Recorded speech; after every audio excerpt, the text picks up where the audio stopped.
Now, many people believe that the Anunnaki is just one set of race, when in actuality, the Anunnaki are actually a multiracial beings, and they get their genetics from all throughout the cosmos.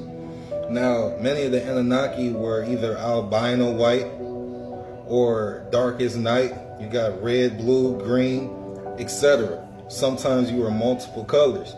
Now, the Anunnaki, this is where most of the genetics of the entire planet comes from.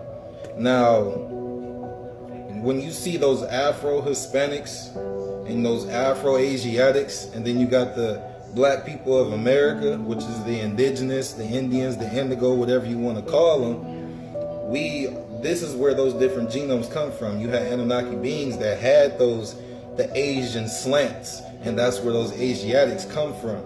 And then you got the Afro-Hispanics. There was an Anunnaki being that looked just like the Afro-Hispanics.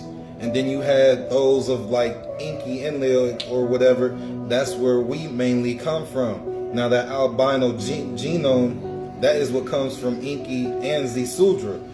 People don't know that Noah's real name is Zisudra. Zisudra was the only one in the Garden of Eden that was albino white. This is because Inky dwelled upon his mother, and don't quote me on her name, I believe her name was Bestinos or Betinos, and he dwelled upon her and impregnated her while she was with Lamech, which is why they tell you in the Bible that Noah's father name is Lamech and that Noah's grandfather is Enoch. Now you had beings also that looked and appeared to be Caucasian, but they weren't Caucasian. You can tell the difference between these species of beings. They were called the Pleiadians.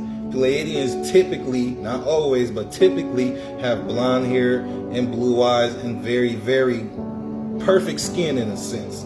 Now, these were also some of the beings that hijacked our planet in 1492, along with the reptilians, and then along with Enlil, Satan, Zeus, Yakub, etc. so on. He has many names. And then Christopher Columbus and his crew, which many people don't know that Christopher Columbus was black, a non-ether being, a neuromelanated being, a carbonated being. Now, to set the record straight, not all reptilians are bad. Not all Pleiadians are bad. Not all grays are bad. There's duality in all things. Remember, Tiamat was a dragon serpent queen.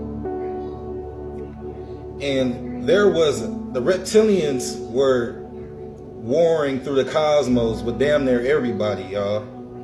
And what the Lyrans did while they were in a battle with the draconian reptilians was set a truce by marrying Tiamat, the dragon queen of the draconian reptilians, and she married a galactic royal federation Lyran. And when they got married, they conceived the first child, and the first child is what birthed the first Anunnaki being. So many of us that hail from this bloodline off rip, most of us indigenous people off rip, you have Lyran and reptilian within your bloodline. That is what created this physique. Now don't get it misinterpreted. Everybody thinks that, oh, God made man in his image, etc. so on. No, God made arm, leg, arm, head throughout the cosmos. The Lyrans look like a humanoid genome, but with lying faces, but not all the time. There are 3 different sets of Lyrans. There are Lyrans that look like straight full lion face, but a human body. And then you got the ones that look like half human and half lion, but more in the sense of features, not so much like as far as arm, leg, arm, head. And then you got the ones that look just like us, but they're still from the Lyran star system. So many of us got to stop pushing this initiative that, oh, the reptilians are so bad. Fuck the reptilians.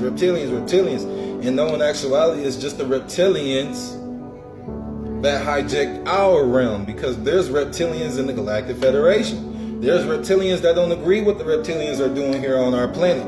So, and the same thing with the Greys. Understand that there's 2 types of Greys. Many people don't know that. The draconian reptilians created their own race of Greys, and they almost look like an AI form, like a robot form of a Grey. And then you got the regular Greys, which in actuality, those Greys are us from a different timeline. And remember, time is only traveled through space. Time is all happening at the same time, past, present, future. There are multiple different universes, multiple different dimensions. And what these grays are basically mutated versions of humans due to being on their planet, in their timeline, in their universe. Throughout the warring and nuclear war, they mutated because of all the radiation. And what they actually do when they kidnap us, they're actually studying to see if you're a healthy donor.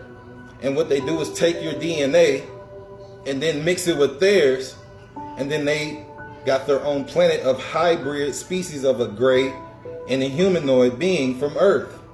And don't quote me on this name, I believe it's the Lasani or Nasani people, but they have their own world and they're thriving because the grays are actually slowly dying off due to their mutation is not a natural occurrence. It is, but it isn't. And so their cells are dying off. So what they're doing is making sure that their DNA lives on. And this is the same thing, like people want to make fun of midgets, and midgets is not, for one, it's nothing funny. For two, midgets are actually just dwarfs, and dwarfs is not an offensive word. That is the race of beings that you come from, which is why y'all all have that same structure and sometimes almost all look alike. Kind of like sometimes, and I'm not being racial, it's just certain genetics are stronger than others sometimes as far as features. But this is why some of the Asiatics all typically have the certain slant to the eye, etc. so on. It's the same thing with the dwarves. So these dwarves are actually different beings and different genetics. There's nothing wrong with midgets, but dwarfs. Dwarfs just are their own race of beings. So we just have to get to the understanding of all these different beings when it comes to genetics. People want to say the Anunnaki are just black. No, they're not all black. You got the Riskians. The Riskians are all neuromelanated like us. You know what I'm saying? Their entire race, the Riskians, are just straight black. So we have to understand genetics. Not all the Anunnaki are just one set color. They come in many different colors. But understand they still have the black, but the either the neuromelanated, the carbonated features of what we see today in what's called black people. So remember, I'm simply and strictly just explaining genetics. At the end of the day, as I always say, it does not matter what race you are. The planet and the sun only cares about your vibration. So I don't care what God genome and genetics you have, if you're not vibing right and on the right frequency and doing what you're supposed to do, etc. so on, you're not going to make it through this transition. This isn't the word of me. This is the laws of the universe. So I hope that all this has made sense. I'm sorry that it's such a long video. And you know, I always wish y'all and manifest nothing but love and prosperity and abundance. You know, I love y'all. Ashe.